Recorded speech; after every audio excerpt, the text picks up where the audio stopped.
Bay West Church meets at 100 Emerson Road in Palm Bay at 11 a.m. on Sundays. We're glad you decided to check us out.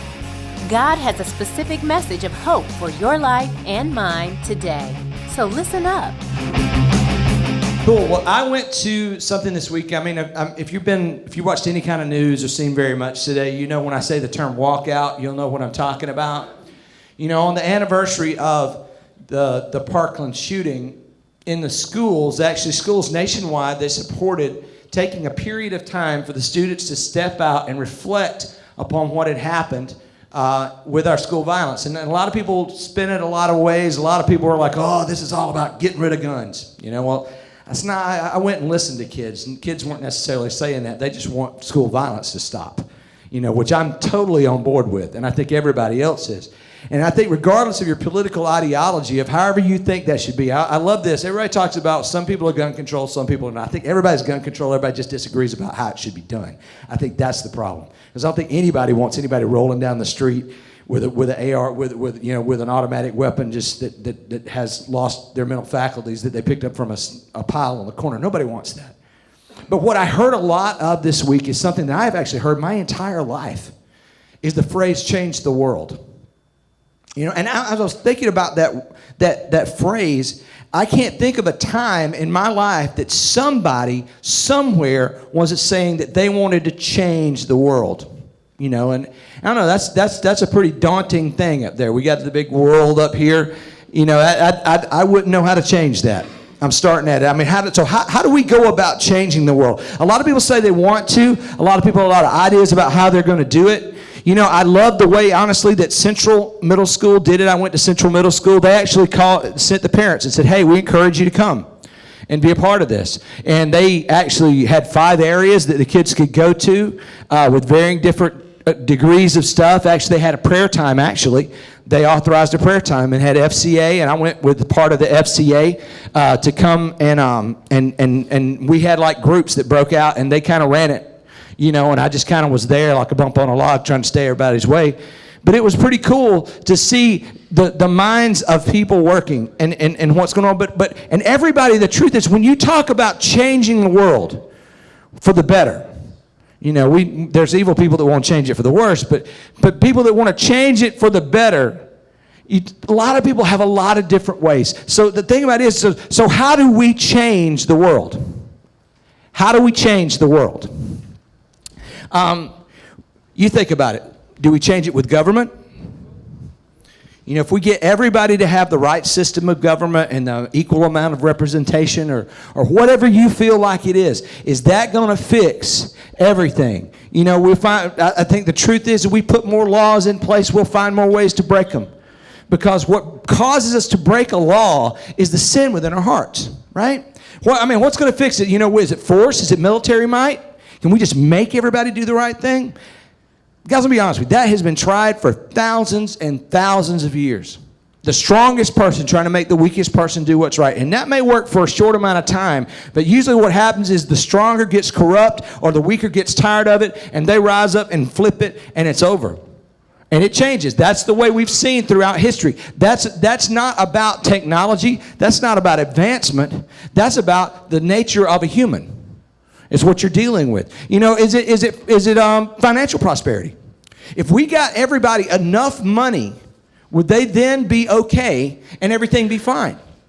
You know, I think that's crazy because you see every few weeks, every couple of months, you see somebody with all the money and all the opportunity and all the things that you possibly think their bills are paid from here to the end of time, and they do some of the most self-destructive, knuckleheaded mess that you have ever seen in your life. And how many people have you looked at something that you've seen in a headline and thought, my goodness, if I had what they had, I certainly wouldn't do that. And the truth is, they probably have more on the ball than I do because they got to the position that they're at, and somehow or another, they did something I didn't think I would ever do. Would it be that when I got there, it would corrupt me too?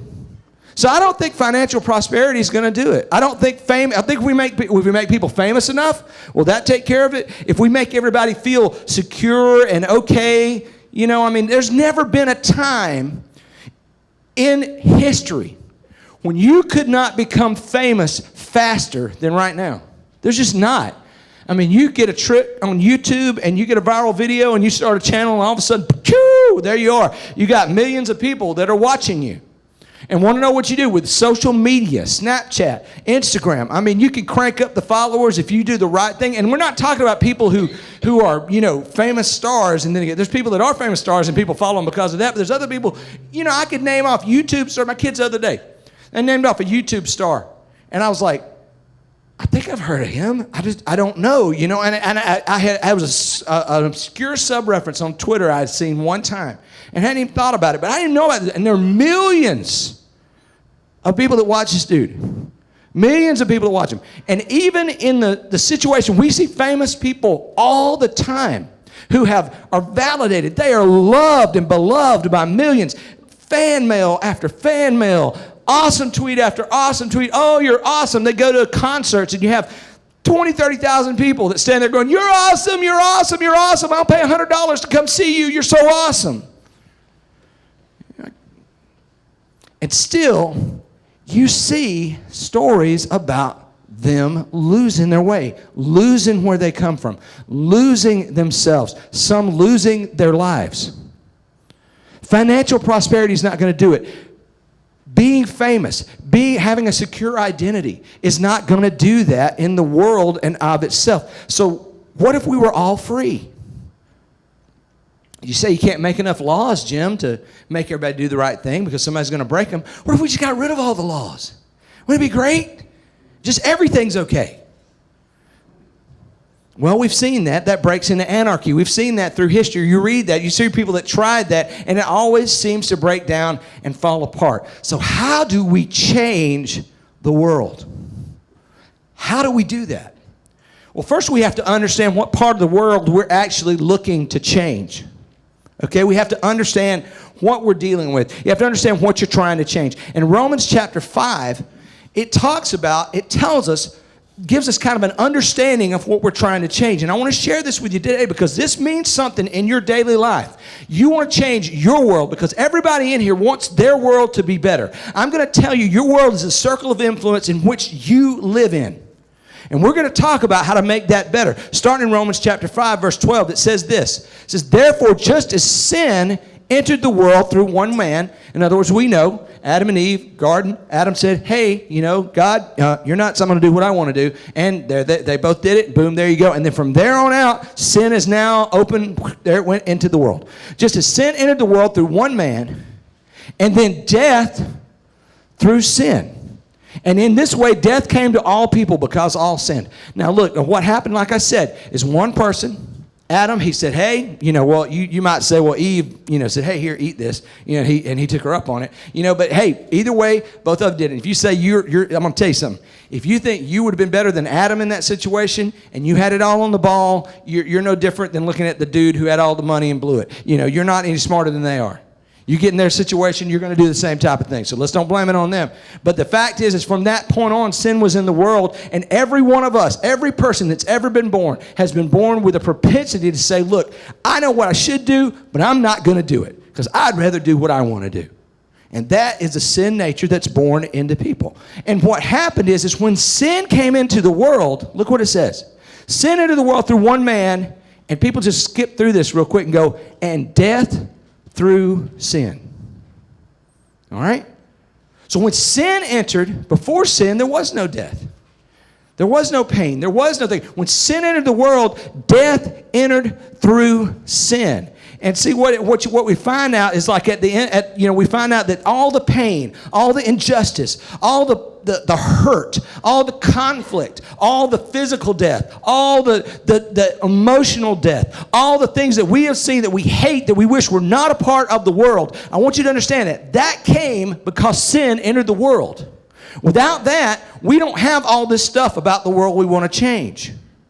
It came through sin. We see this in Romans chapter 21, verse 4. It says at the end, it says, this is at the end of it, when we've gone back, everybody's gone to heaven. And here's the Lord. He says, he will wipe away, talking about God, will wipe away every tear from their eyes. And says this, and death shall be no more, neither shall there be, listen to this, since death is no more, Why? Because in heaven there's no more sin. Then there goes death. And behind that goes mourning, nor crying, nor pain anymore. So when you extract sin out of the equation, you suck death back out of the equation, and you take all of these things that we think are so horrible about the world, and we've all got our viewpoints, and we've all got our opinions about how that should be different, and someone shouldn't be treated like this, and someone shouldn't be hurt that way, someone shouldn't have to deal with this problem. All of those things. Romans goes on to tell us that the entire creation, we've talked about this before, is broken because of sin. And we're not talking about just it's just us and our own spirit. When sin entered the world, it did something to the creation, the physical creation of our world. And all the things that you see that are harmful and hurtful and dangerous, because if you look at that world, picture of that world, there are dangers there, there are harsh things, there are scary stuff, there's stuff that can end you. The reason that can end you is because sin entered the world, and it just messed everything up. Well, Jim, how can me doing something wrong mess everything up? How can me doing that? How can all of us doing something wrong mess everything wrong? Look, that is the way it was. When you break with the Creator, when you break with what He said, when you choose, I'm going to go somewhere else, you're inviting damage and destruction into your own life. That's what you're doing. Sin here. Mess me up. I'm going to do something really weird. That's what you're doing. And that's what we have throughout creation, not just in the human spirit, not just in the human action. It's not just about your emotions or things like that. This messed up all of creation. And when that is sucked back out of it, which is what will be in heaven, sin will be no more, death will be no more mourning, no more crying, no more pain. That's why we like heaven so much, because all the things that we hate about the earth are gone. Because we messed up the earth. Now you think, man, it'd be great if God would just suck all that stuff out. But that's not going to happen. God says, look, you have to trust me. This is the best way to go about it. And the thing about it is there will never be a time. Understand this. There will never be a time. Long before school shootings, there was death. Long before there were nuclear war, there was death. The threat of nuclear war. There hasn't been nuclear war yet. That's good. But we probably wouldn't be here. We'd have like 3 arms and 5 legs and looking real different. But anyway, there's long before there was war, long before there was death, long before there was anything, before there was anything that you can think of, long before there was racism, long before there was hate, long before there was devaluing people, there was death. And because death came from sin and carried with it all of these things that are horrible and terrible to us. And here's the truth. Everything negative in our world comes from this. And 1 John 1:8 tells us this: if we say we have no sin, we deceive ourselves, and the truth is not in us. The truth is that we all are party to that. We all have to deal with it. We've all chosen to walk away from the Lord at some time or another. And so we've all inherited it, and we've all personally chosen it at one time or another. And God tells us in His Word that the law says that if you break one part of the law, you've broken the whole law. It's kind of a pass-fail deal. And the problem with us, I believe, is that we've lowered the value or the damage that we see in the word sin. And part of that is our fault as church leaders, I think, over the past several years. We're trying to find a new word to define it, because I feel like sometimes you say a word over and over and over and over and over, and everybody gets kind of used to it and becomes white noise. And so you try to find another way to say it, and you're trying to find another way to say it. You need to go back to the original word at some point. Well, you got to go back to this, because sin is huge. It's bigger than 3 letters. We have to understand that. And it's that part of our life. And when sin entered the world, no matter what you or I do, no matter what we try to fix, no matter what we genetically engineer, no matter what website we put up, no matter what movement that we start, no matter how many protests that we do, none of that is going to fix the fact that sin is in the world. None of it's going to fix that sin is in the world. And here's the thing. God even sent a law. He said, I'm going to prove it to you. I'm going to make a law. Now, see, we just blow past this sometimes, but God says, okay, I'm going to send a law to let you see how bad it really is. So He made a law, And he said the greatest law ever from the most powerful being that has ever existed. He said, I'm going to put a law in and show you guys this ain't even going to fix it. And in verse Romans 8:3, it says this, for what the law was powerless to do because it was weakened by the flesh. And what God says is, look, I'm going to put a law in place, but my law can't fix the sin in your life. It tells us in Romans 8, it says, the law was brought so that you could see how bad you really were. And not that you're the most horrible thing. I mean, for Pete's sake, God sent his son to die for you. That's enough value for every person on the planet, and then some. But the truth is, we need to see the amount, that we need to understand the problem before we can grasp a solution. And the problem is that we have sin in our lives, and if I can put a law on it from the Creator who has the most power in the world to back it up, he says, look, a law is not meant to fix this. God created laws. You know that? We didn't come up with it with the Congress in Washington. We did not. You know, and we can pass all the laws we want. We can build up all the military might that we want to be stronger than everybody else. And I'm going to tell you, sin is still going to find a way. We could conquer North Korea, and we could conquer everybody else, and they could stand up under us, and we would find some way to screw it up. Why? Because we have sin in our heart. And sin is always going to corrupt the things that we do. The law was powerless because it was weakened because we were a part of it. We were the ones trying to keep it. And we can't keep it to a standard that works for eternal justice over the universe wide. We can't do that. And God said, that's why I sent it. I didn't send it so that you could just keep a bunch of rules and you'd be cool. That's not why I sent the law. I sent the law so you could know how bad it was and how powerless you were to do anything about it, and you would turn to me, and I could fix that for you. You know, God created the concept of law for that specific purpose. And as long as a person is motivated in keeping the law, or is a part of it, or is part of making that happen, it's too weak to fix the problem.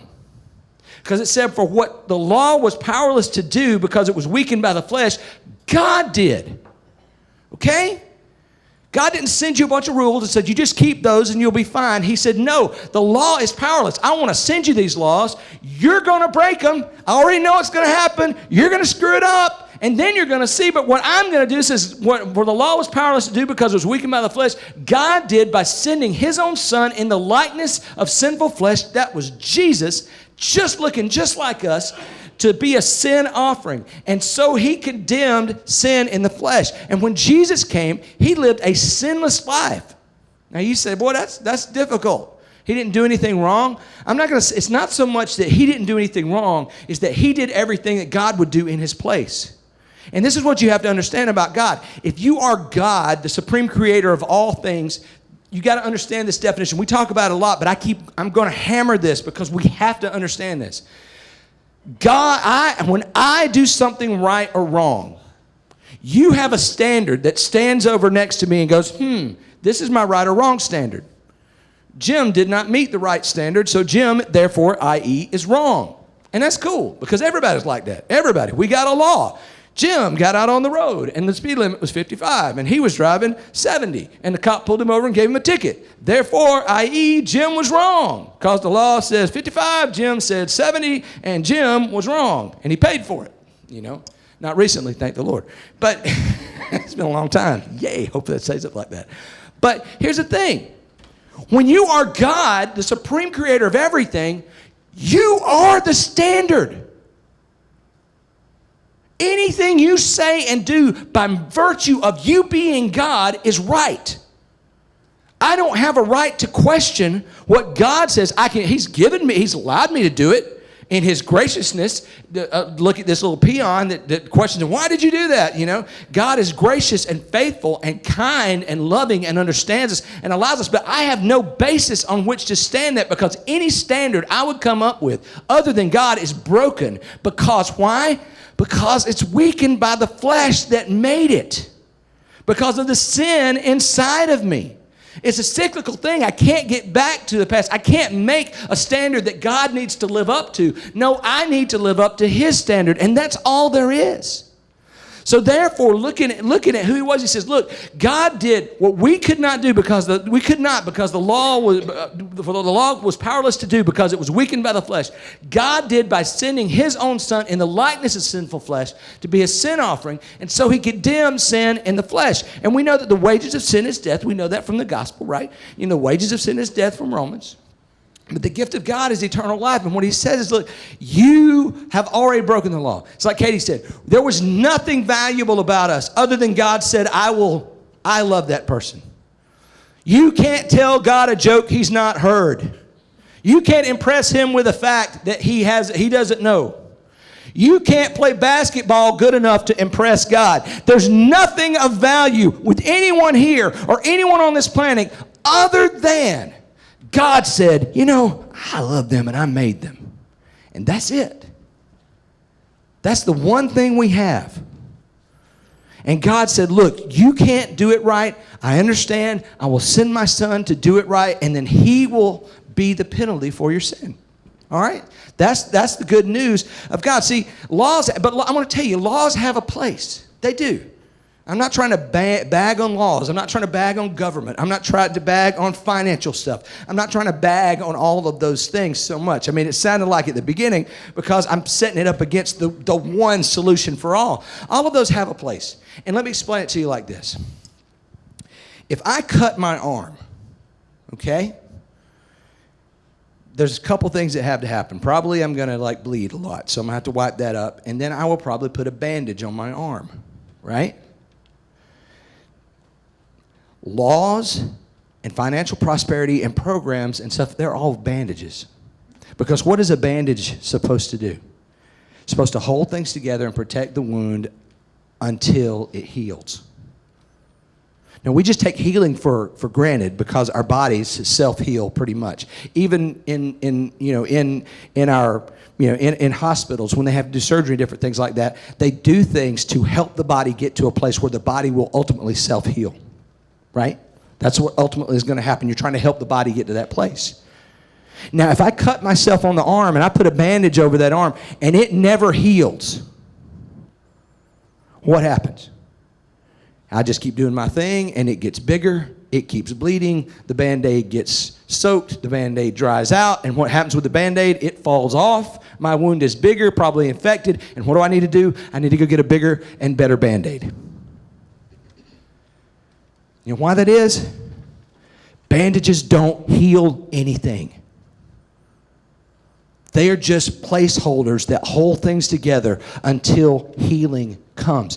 And in our society, when you look at that, our Band-Aids, they're solid social norms, they're law enforcement, they're security systems, that's government, that's military might, that's finances, that's programs, that's education, all of those things.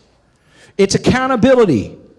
It's helping each other. Those are all Band-Aids. But I'm going to tell you, if we do all of those things and no cure comes, the Band-Aids will get old, they will fall off, they will become useless and out of date, and we'll just have to find a new Band-Aid to hold us together again. And that's where our society is in the middle of right now. Because here's the truth.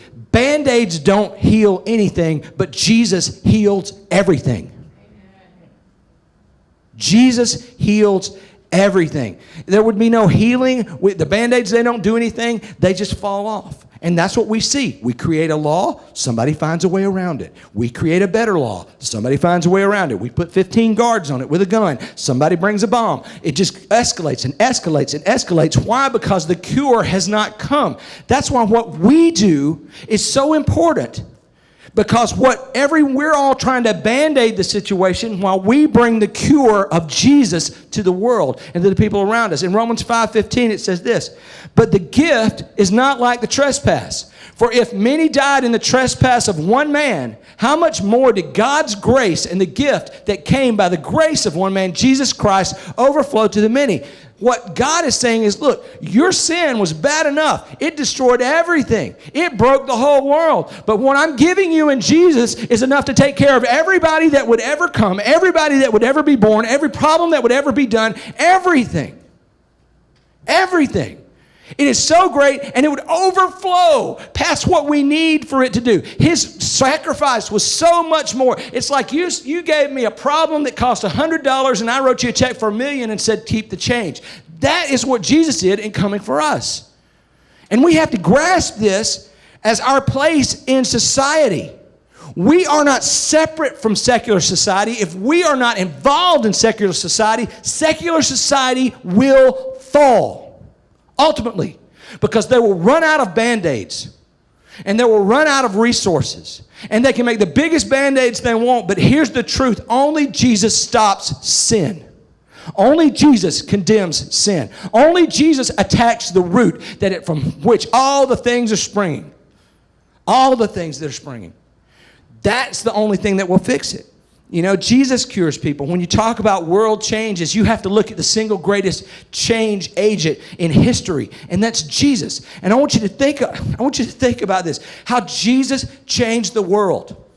Jesus didn't win an office. He didn't go into government. Jesus didn't fix, he didn't get famous. He didn't have a YouTube channel. He didn't make a self-congratulatory, special to raise himself up and tell his message to everybody. Jesus invested in 12 guys, 12 dudes that were unqualified. Oh, that's great. Unqualified, uneducated, incapable. You look at those guys, they brought baggage to their situation. One of them, he lost his mind and killed himself and moved away. He lost his way. One of them lost his way and ran away. Then he came back, and God still used him.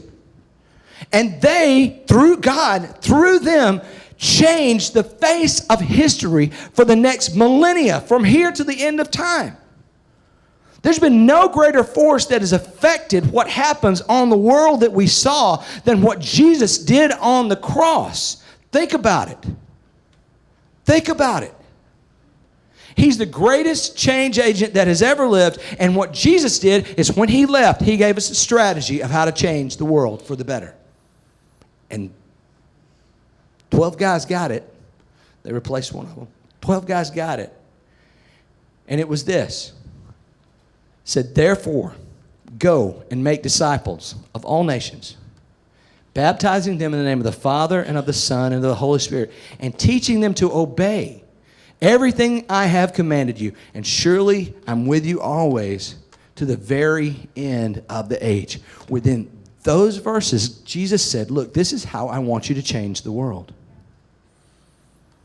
And we still struggle with it. We're not talking about just people who don't know Jesus figuring it out. We're talking about people who follow Jesus here in the church figuring it out. Your job, my job, in everything we do is to be about making disciples. I'm going to put it to you like this, just real quick. Change a life, change the world. Change a life, change the world. Let me give you an example. There was a guy, his name was Edward Kimball. And he was, I believe, a middle school boys' Sunday school teacher. He didn't have much going on. He wasn't that awesome, except he taught the knuckleheads, that's the ones. But he made a choice. He made a choice, right? No offense to any middle schoolers in the room, man, but sometimes y'all got stuff going on I wish I had. I can't figure it out now. But anyway, he made this choice. This was his choice. He said, look, I've just gotten the middle school boys. Okay. But I'm going to be intentional about every one of them personally. I'm going to make it my mission that they become disciples, that they know the gospel, that they follow Jesus. And if they don't choose to follow Jesus, it won't because my lack of trying or the fact I'm going to focus right here on what is in front of me. And he began sharing the gospel. One of the boys in his class who was a knucklehead was named Dwight Moody. Dwight Moody became a famous preacher. If you've been around church much or you've heard much, Dwight L. Moody, boy, that's a famous preacher. Heard a lot about him in seminary. And he would go on to win thousands of people to Christ through his teaching, through his preaching. Wilbur Chapman was a guy that was brought to Christ through Dwight L. Moody's preaching.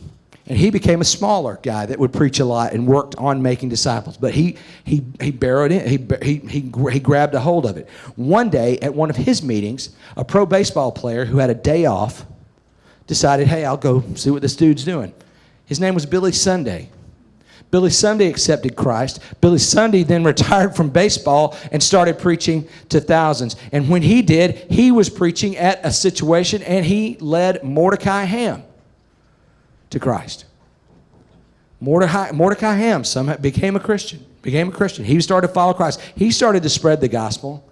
And in Charlotte, North Carolina, a young, knuckleheaded, gangly rascal who died just recently as an old man, Billy Graham, came to know Christ through the ministry of Mordecai Ham. And whether you know it or not, Billy Graham shared the gospel, has the distinction of sharing the gospel with more people than anyone who has ever lived. Millions, all the way across the globe. He advised presidents. He lived a life of integrity. Probably, he was not without fault, but he did about as good as anybody, as I know better than I done. That's the truth. But when you look at the situation, you see it all spins back to this dude who said, you know what? I'm going to deal with these kids in front of me, and I will invest in them. And from that started a chain reaction that millions have come to know Christ. And the world literally has changed through his devotion to what was right in front of him. You know, that picture of the world that we had up at the front, that looks daunting. That's a mess. If you just stood me up on there, even with all the weight that I have gained over my life, you would not see me because I'm so small in comparison to that. You know, at the end of the day, Jesus is going to look at me when I go to see him, and he's going to say, look, I gave you one job. What did you do? I want you to change the world, but I want you to make disciples. That's what I told you to do. And I look at that world, and I'm like, how am I going to change that? But I thought, what if I looked at the world like this? Or like this? Or what about that? Or what if I saw the world like this? What if you saw the world like this? Just the person in front of you. You don't have to change the planet. You have to change the person. You have to pour your life into the person. You don't even have to change the person. God said, look, I will change them. I just want you to tell them about me. I want you to stand beside them. I want you to let them see how you live and follow me. That's what I want to see. And if each and every one of us in here, 12 changed the planet, what would happen if each and every one of us put that as our mission and we just saw the face in front of us as our ability and way to change the world? You change a life, you change the world. I'm going to give you some action steps toward this. You want to be a part of that? You want to change the world? I promise you, God has put you in a position right now to change the world. There's someone in your life. There's someone around you. There's someone you know. There's someone you run into at the convenience store. There's someone you go to school with. There's somebody that you play sports with. There's somebody you have hobbies with. There's someone you work with. There's a client in your business, or there's your boss or a coworker or somebody, a neighbor next door. Someone is a face that God's calling you to change the world through. I'm going to give you a couple action steps. The first thing is you can't lead anybody somewhere you're not willing to go. Now, you may not have followed Christ yet in your life. You may just have, you're coming to church, somebody made you come, I don't know. Maybe you were nice to somebody, they invited you, and you said, well, I don't want to hurt the feelings, so I guess I'll show up, and I'll suffer through dude for a while. You know, I'll listen to the good music, and then I'll listen to the dude that's trying to be funny that's not, and then we'll get out of here. The truth is you have to accept Christ to begin with. Look, I've never met anybody who said they're perfect. I've never met a soul. It's amazing people think that folks come to church, oh, they're all the perfect people over there. No, that's not true. Everybody knows that's not true because they know us. But they think that we think we are. We're not, because we came here because we knew we weren't. We came to Christ because I knew I was screwed up. I knew I didn't have it all. I know I don't, and I still don't. And if you want to walk with me and ride with me for a day, you'll see how jacked up I still am. But praise God, I know Jesus loves me. I know where to go back for my forgiveness. I know to go to the one that can heal me. I know that I don't have to worry about that because you know what? I know who holds my future, and that is Christ, because I've given my life to him.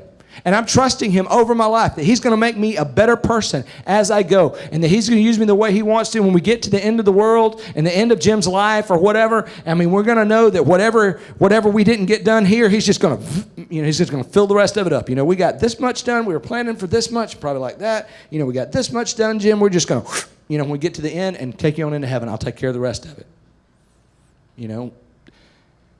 And so we know that there's stuff wrong with us. The only way to fix it is when we accept that. Accept you're jacked up. Accept you're messed up. Everyone is. Stop trying to hide about it. I tell people all the time, you come here long enough, I'm going to take you off at some point. I promise you I will.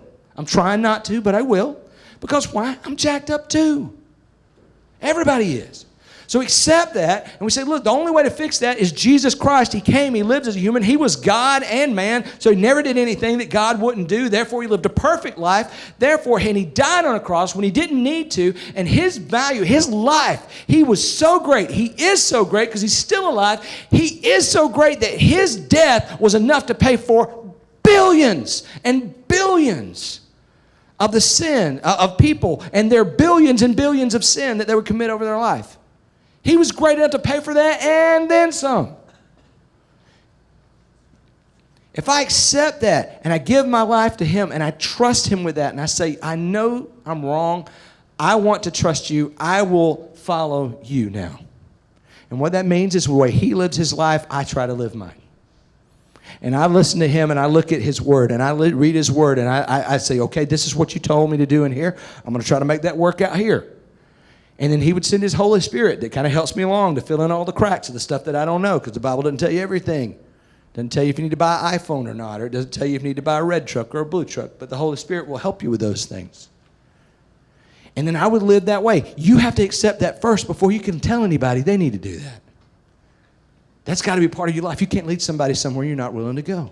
And if you haven't done that, today is maybe your day to do it. And you may see that God has told you, maybe you're that person. I have not accepted that in my life yet. Well, that card that was on your sheet, you write on that, and there's a place that says, look, I've accepted Christ. You say you want to follow Christ today, do that. Write that and check that off. We will catch up with you. We'll follow up with you, and we will fulfill our part of that, which is teaching you how to obey all the things that God has commanded you, and we'll baptize you too. But we'll talk about that as well. Maybe that's where you are. Here's the second thing. For those of you who are already Christians and you are following, or those who maybe you just prayed 5 seconds ago and you decided to be a Christian, this is for you too. You need to get about the business of making disciples, one face at a time. One face at a time. God doesn't say, I want you to go, look, real quick, you just go tell the gospel to thousands and then you just go sit down and have coffee for a while. No, he's going to be like, look, this is what I want you to do. I want you to change lives one at a time. One at a time. And so what we're going to, one at a time. So what I want you to do is I really want you to, I don't normally do this. We don't have weekends like Doris talked about the one-on-one conference, with God conference. We don't have that very often. We don't do that. We do everything through life groups. That's pretty much how we do it. You need to join a life group if you're part of our church. You really do. Grab a Bible study, find people to do life with, not because we just want to break into a group, but we want you to be around people that you're seeing face on face, seeing how they live, they're seeing how you live, and together you're working together in close community. But we're doing this Friday night and Saturday morning. And it's for people who are just now figuring out, maybe I need to follow Christ. It's for people who, I'm a new believer. I don't really know how this needs to be done. This weekend is for you. And for people who have been believers a while and you want to be on mission, for all of those actually, to be on mission to take people one life at a time. That's what this weekend is about. It's about training you to do it. I see a lot of people all the time, and people who have been in church a long time. Well, I'd love to make disciples. I don't know how. Well, dadgummit, I'm showing you how. We're showing you how. It's free of charge. Doesn't cost a dime. We're paying for child care. So 1st through 6th, hey, child care, we got it. I just need you to sign up online. Sign up online at baywestchurch.com for that and come Friday and Saturday morning. And that will begin a turning point of a change in the life of not just you, but of our church, and in my vision, our entire city, eventually our county. I would love to see it happen through our state, because the gospel can change things. You want to save our schools. You want to fix school shootings. You want to change our government. You want to change the laws. You want to change the culture. Then you start changing a life one at a time. One at a time. That's all you have to do.